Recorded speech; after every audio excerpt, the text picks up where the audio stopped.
Good morning বন্ধুরা, কেমন আছো? ভালো আছো? আশা করছি তোমরা সকলেই ভালো আছো, আর আমিও বেশ ভালো আছি। আমি রুবিনা লাইফস্টাইলে চলে এলাম তোমাদের সঙ্গে অন্যান্য দিনের মতো আবার একটা ছোট্ট নিউ ব্লগ নিয়ে। চলো আজকের ব্লগটাও দেখতে থাকো।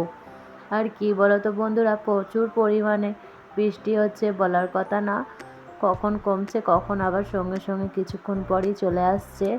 তো দেখতে পাচ্ছ এখানে গাছগুলো দেখছিলাম বৃষ্টির কারণে হালকা যেন ঝুঁকে পড়ছে, আর টবে তো অনেকটা করে পানি জমে গেছে।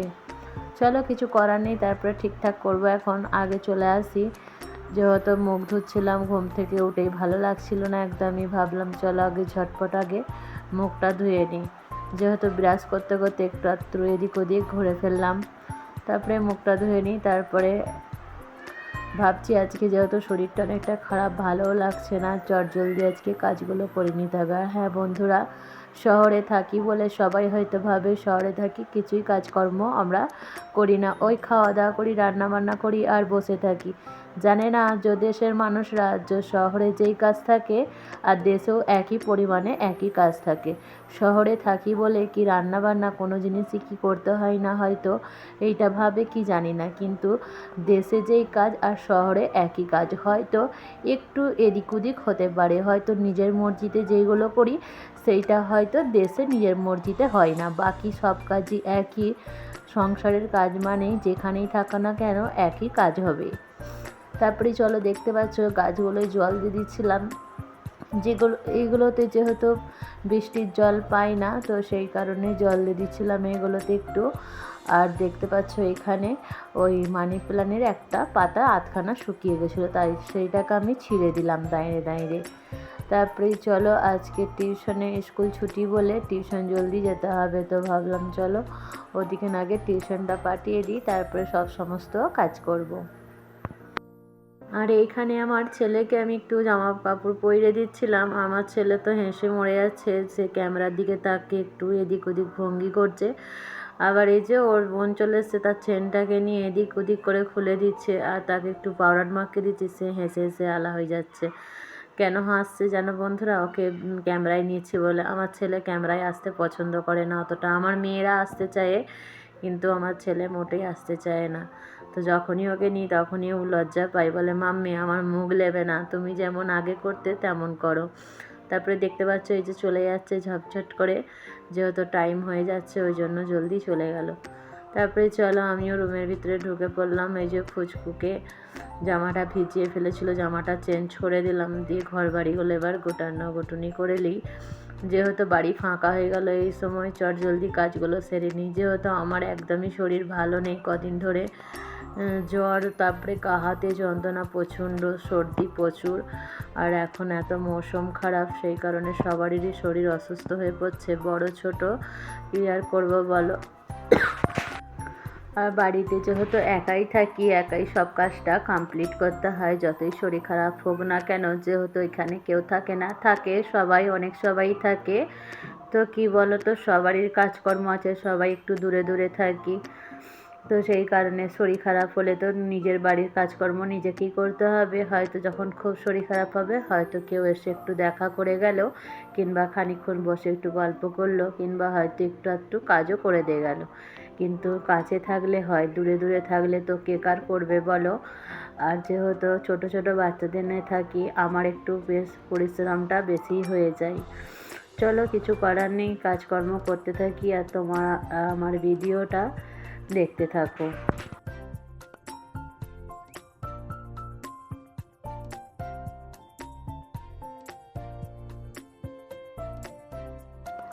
তারপরেই চলে এলাম রুমের ভিতরে, যেহেতু বিছানাপত্রগুলো গোটানো হয়নি, তো ওই সাইডে ঝাড়পালা দিচ্ছিলাম, ওই দিকটাই কমপ্লিট করছিলাম। এদিকটা এখন আসেনি, তো এদিকে এসেও সব গোটানো করে নিই। যেহেতু সকাল থেকে বিছানাপত্র সবই পড়েছিল, অনেকটাই দেরি হয়ে গেছে, এখন প্রায় 11টা বেজে গেল হয়তো।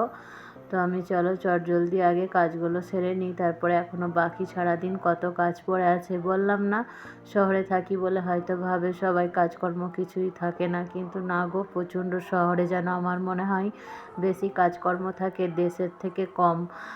এইখানে হয়তো বেশি থাকে, দেশে কম থাকে। কেন দেশে বেশি থাকে, এইখানে বেশি থাকে বলছি, তো এখানে নিজেদিকে না একাদিকে সবটাই মেনটেন করতে হয়। দেশে থাকলে তবুও দেখবে বাড়ির সবাই মিলে ভাগাভাগি করে কাজকর্ম করে নেওয়া হয়, অতটা কাজে মেসেজ হয় না।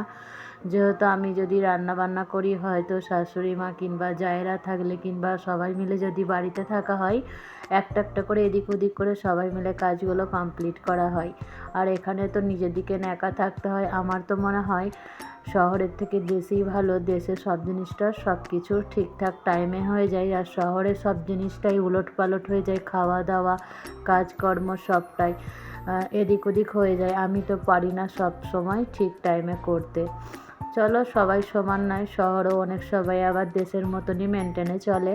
আমি তো পারি না, আমি সবই আমার দেরি হয়ে যায়, কিছু করার নেই।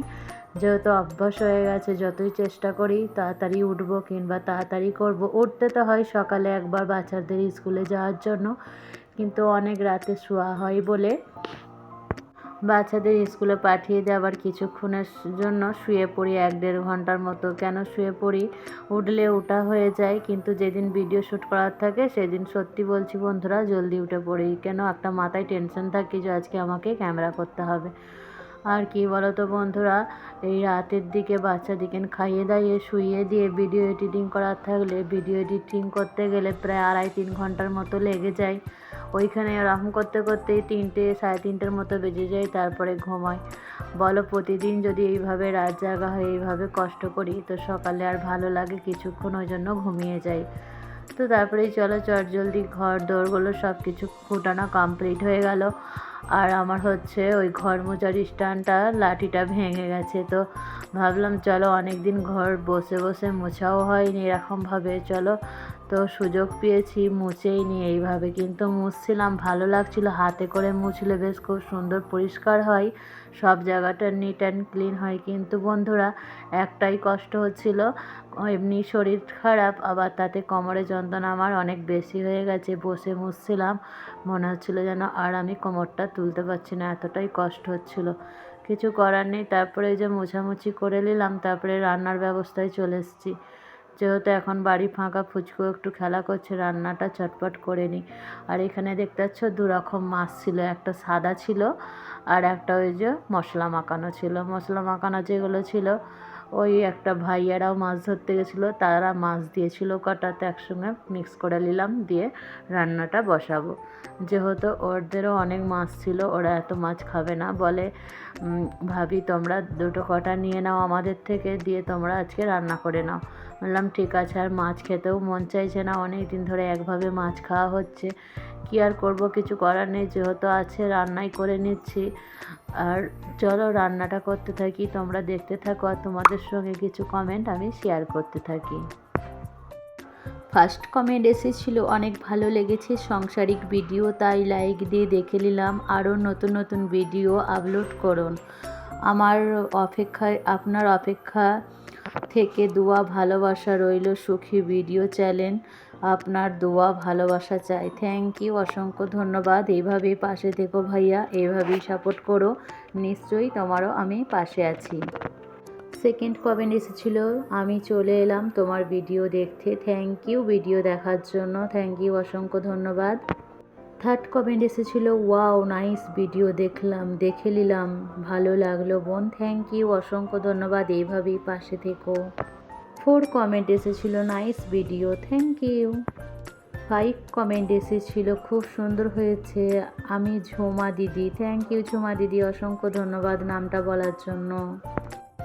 আর কি বলো তো বন্ধুরা, তোমাদের সঙ্গে কমেন্ট পড়তে পড়তে চলো অনেকটাই কাজ এগিয়ে যাচ্ছে, আর আমার একদম ভয়েস দিতে আজকে ইচ্ছা করছে না গো, তাও কিছু করার নেই, 2 দিন আপলোডে দিইনি ভিডিও, ভাবলাম আজকে যা হোক করে আমাকে ভিডিও আপলোডে দিতেই হবে। তারপরে চলো আবার কমেন্ট আমি শেয়ার করি। 6 কমেন্ট এসেছিলো, আপনার video very nice, thank you, আপনারা এইভাবেই পাশে থাকুন, এইভাবেই সাপোর্ট করে যান। 7 কমেন্ট এসেছিলো, nice siding, thank you. 8 comment এসেছিলো, অসাধারণ ভিডিও লাগলো রুবিনা দি, থ্যাংক ইউ দাদা ভাই, অসংখ্য ধন্যবাদ আকাশ দাদা। 9 কমেন্ট এসেছিলো, অপূর্ব ভিডিও, থ্যাংক ইউ, এইভাবেই পাশে থেকো।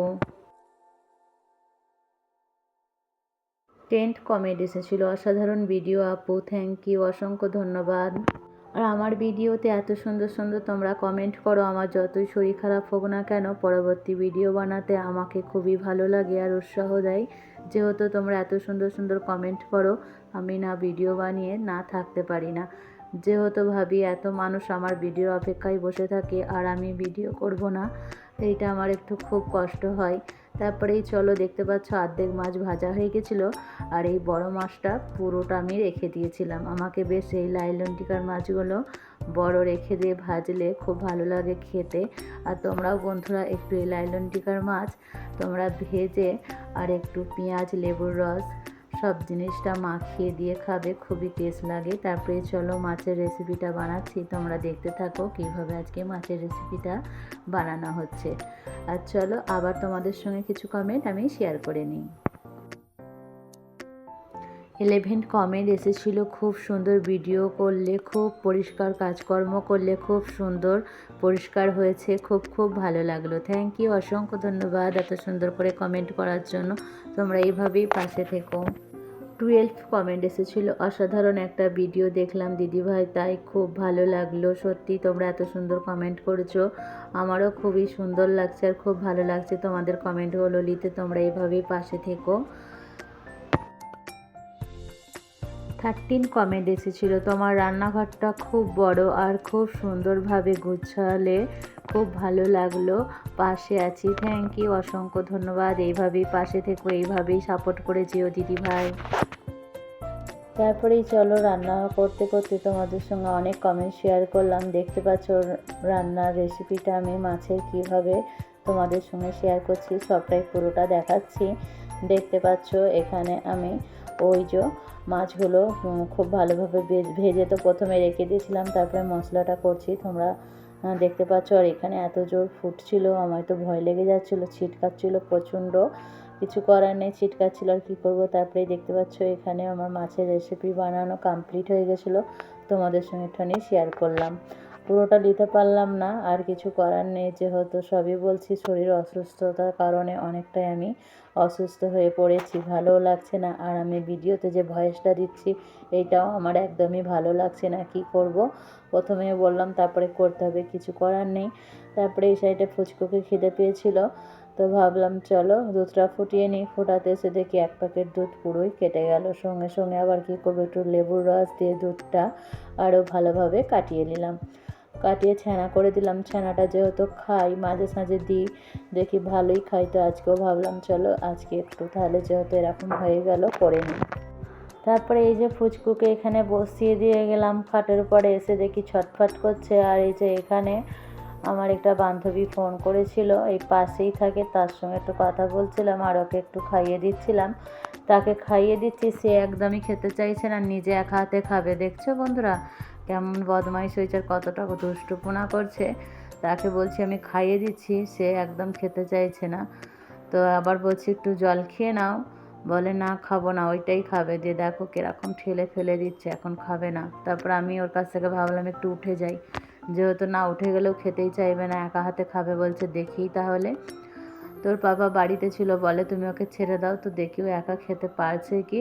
তারপর আমি বলি যে না পড়ে যাবে কোথায়, ছটফট করতে করতে আমি বসেই থাকি। দেখি কিছুক্ষণ বসেও ছিলাম, তারপর বাবা বলে তুমি চলে আসো না, দেখোই না খাচ্ছে কি না খাচ্ছে।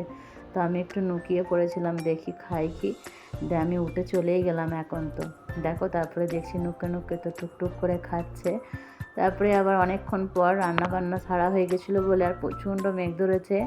আর এই যে এখন বসে পড়লাম আমি একজনের একটা ভিডিও দেখতে দেখতে।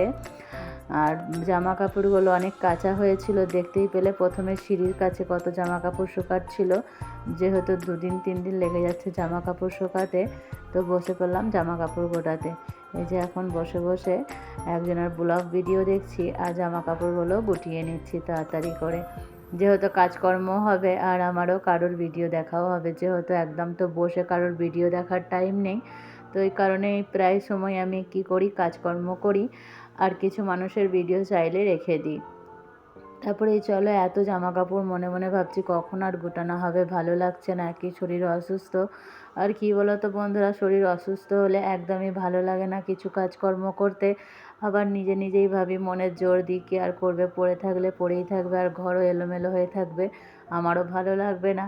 আর ছোট ছোট বাচ্চাদিকে নিয়ে থাকি আরও বেশি অস্বস্তি বোধ লাগবে। চলো এখন তো বসে পড়লাম, ঝট জলদি জামা কাপড়গুলো গোটাগুটি করে নিই। চলো আবার তোমাদের সঙ্গে কিছু কমেন্ট শেয়ার করি, যেহেতু অনেক বন্ধুরা আমার কমেন্ট করেছে আমায়, তো আমি সবারই আমি ভিডিওতে কমেন্টগুলো নিই। আর ভাবছি ইদানি করে এবার সবারই নামগুলো নেব, যেহেতু নাম নিতাম না, ভাবছি না চলো নামগুলো পড়ে পড়ে বেশ কমেন্ট করলে আরও একটু খুব ভালো লাগে। তো চলো তারপরে যে তার সঙ্গে স্কুলের ড্রেসও কেচে দিয়েছিলাম, একদিন করে পরে যাই আর একদিনেই নোংরা করে নিয়ে চলে আসি স্কুলের ড্রেসগুলো। মাঝে মাঝে রাগও ধরে, আবার ভাবি ছোট ছেলে সাদা ড্রেস তো নোংরা তো হবে, কিছু করার নেই, মা যেহেতু হয়েছি সব জিনিসটা নিজেদিকে কষ্টবোধ করতে হবে। চলো তারপরে কমেন্ট তোমাদের সঙ্গে পড়তে থাকি। জামা কাপড় গোটানো কমপ্লিট হয়ে গেছিলো এই সাইডে, আর এই সাইডে রাতের রুটি করার জন্য ব্যবস্থা করে নিয়েছিলাম। অর্ধেক রুটি হয়ে গেছিলো, ক্যামেরা শ্যুট করতে একদমই ভুলে গেছিলাম। তারপরে ভাবলাম যে না চলো আগে করতে করতে মনে যেহেতু পড়েছে, চলো আবার আমি রুটি করা কমপ্লিট করতে করতেই আমি তোমাদের সঙ্গে কিছুটা শেয়ার করে দিই। তারপরে চলো কমেন্ট পড়তে থাকি, তোমরা রুটি বানানো দেখতে থাকো। আর একটা দিদিভাই অনেকটা বড় কমেন্ট করেছে, চলো দিদিভাইয়ের কমেন্টটা পড়ে নিই। খুব সুন্দর হয়েছে দিদিভাই, তোমার ব্লগটা আর খুব সুন্দর করে পরিষ্কার করে নিলে তুমি রান্নাঘরটা ডিপ ক্লিন করলে, পুরো ব্লগটার সাথে ছিলাম। তো ভালো থেকো, সুস্থ থেকো দিদিভাই, আর তোমার নতুন নতুন বন্ধু হলাম। থ্যাংক ইউ, অসংখ্য ধন্যবাদ। তোমরা এভাবেই পাশে থাকলে, এভাবেই সাপোর্ট করলে আমিও আগাতে পারবো। আর নিশ্চয়ই তোমরা নতুন নতুন ব্লগ পাবে, যেহেতু তোমরা সবাই আমাকে কিছুদিন তোমরা সবাই বলছো নতুন নতুন ব্লগ বানানোর জন্য। নিশ্চয়ই বন্ধুরা তোমরা নতুন নতুন ভিডিও পাবে আমার তরফ থেকে, আর আমারও ভালো লাগে তোমরা এত সুন্দর কমেন্ট করে বলো। আর তোমাদের যদি কোনো অংশে ভালো লেগে থাকে প্লিজ কমেন্ট বক্সে একটু জানিও। আর একদম শরীর ভালো নেই গো বন্ধুরা, কিছু বন্ধুরা তো জেনেই আছো শরীর অনেক অসুস্থ, আর ওই জন্য গলাও আমার সেরকম ভালো লাগছে না ভয়েস দিতে, আর আমি হাঁপিয়ে পড়ছি যেন। চলো আজকে যদি ভিডিওটা ভালো লেগে থাকে লাইক কমেন্ট শেয়ার করে দেবে। এখানে ভিডিওটা স্টপ করছি, টাটা বাই বাই, ভালো থেকো সুস্থ থেকো। আর যেখান থেকে আমার ভিডিওটা দেখছো না কেন সবাইকে অসংখ্য অসংখ্য ধন্যবাদ। Bye, please subscribe.